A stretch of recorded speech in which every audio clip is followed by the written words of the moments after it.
3 days before kickoff, this goalkeeper was thinking about quitting football. 3 days later, the second-best team in the world couldn't score against him.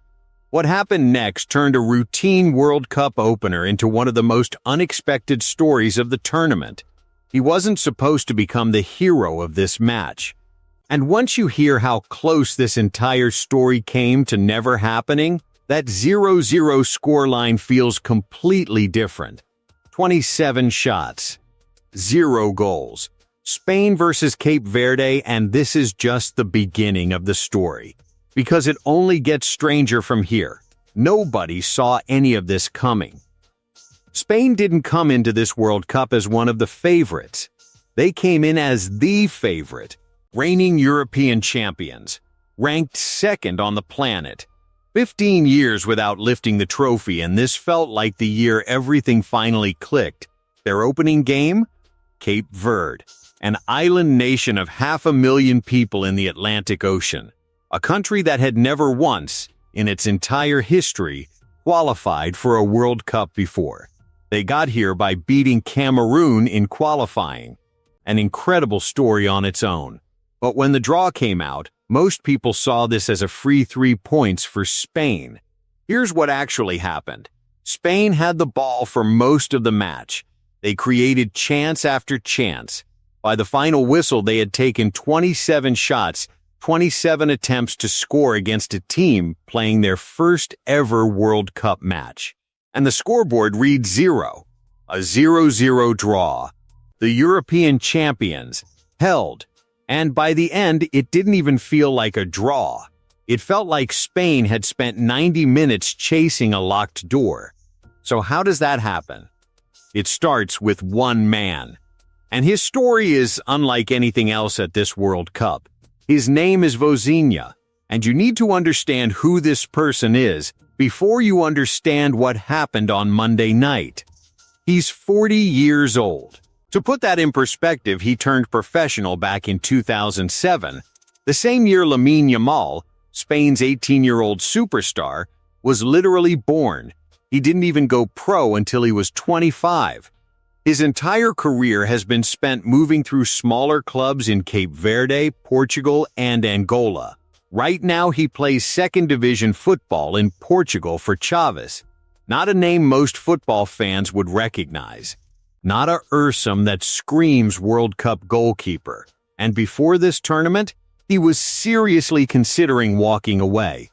Worried about his age. Worried about whether his body could still compete at this level.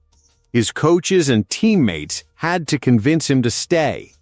One more shot, they said. One more chance at the dream you've carried your whole career. That conversation happened just weeks before this tournament. And on Monday, it paid off in a way nobody could have scripted. Vozinha made 7 saves against Spain. He denied Ferran Torres. He denied Pedri. He tipped away a header late in the first half that looked certain to go in. When analysts ran the numbers afterwards, they calculated he prevented nearly 1.5 expected goals, the best individual goalkeeping performance of this entire World Cup so far. When the final whistle blew, he became the oldest goalkeeper in World Cup history to keep a clean sheet, and he stood on that pitch in Atlanta and broke down in tears. His teammates surrounded him. This 40-year-old man, who almost didn't come, crying in the middle of the biggest moment of his life. But here's the part almost nobody is talking about. His own mother might not have been able to watch it in person. Cape Verde is one of dozens of nations currently facing expensive U.S. visa requirements. Officials eased the rules for World Cup ticket holders last month, but for many families, the change came too late to arrange travel. So for some of the people who mattered most to him, the greatest moment of his career played out on a screen thousands of miles away. Let that sit for a second. Now, Vozinha isn't the only unbelievable story on that Cape Verde backline. Their starting center-back, a guy everyone calls Pico, grew up in Dublin, Ireland. Irish mother, Cape Verdean father. He plays his club football for Shamrock Rovers in the League of Ireland. Not exactly the typical path to a World Cup starting 11. So, how did he end up here? In 2018, Cape Verde's coaching staff found him on LinkedIn. They sent him a message in Portuguese asking if he'd consider playing for the national team. He thought it was spam. He deleted it and moved on. 9 months later, they tried again, this time in English. He ran it through Google Translate, and only then, staring at his phone in Dublin, did he realize the offer was real. A few years later, that same guy was walking out of the tunnel in Atlanta for Cape Verde's first ever World Cup match, starting at center back against Spain, a LinkedIn message he nearly ignored. That's how close this story came to never happening. And then there's the number that really tells you everything about what Cape Verde did in this match. Over 90 minutes, under relentless pressure from one of the best attacking teams in the world, Cape Verde committed exactly one foul. One. The lowest foul count by any team in a single World Cup match. Ever, they weren't surviving by hacking people down. They weren't playing dirty football. They were disciplined, organized, locked in. And frankly, they were better at one specific job than Spain was all night. Don't concede. That's it. And for 90 minutes, they did it perfectly. Now, to be fair to Spain, Lamine Yamal had been managing a hamstring issue since late April. He wasn't fully fit. He started on the bench and didn't come on until the 71st minute, with Nico Williams and Dani Olmo following shortly after. By the time Spain finally had their full firepower on the pitch, there were barely 20 minutes left. And a defense that had spent 70 minutes perfecting exactly one thing wasn't going to crack now.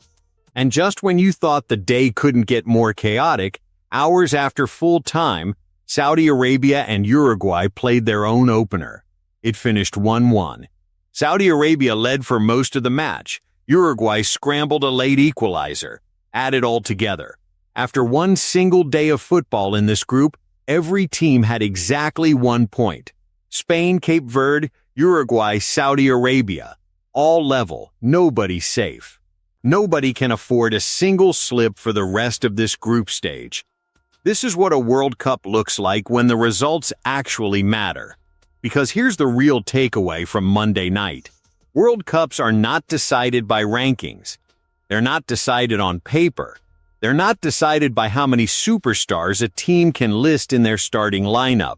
On any given night, a 40-year-old goalkeeper who almost retired and a defender who nearly deleted the message that changed his life can walk into a World Cup stadium and outperform every expectation anyone had for them. Bozinha stood in that net for 90 minutes, gave everything he had, and when it was over, he cried. His teammates piled on top of him, a man who nearly walked away. Playing in the tournament he dreamed about his whole life, in his country's very first World Cup match. That image, that moment, that's exactly why this tournament is unlike anything else in sport. So what do you think? Was this just one extraordinary night for Cape Verde? Or is Spain in genuine trouble for the rest of this group? Drop your prediction below. And if you don't want to miss what happens next, hit subscribe.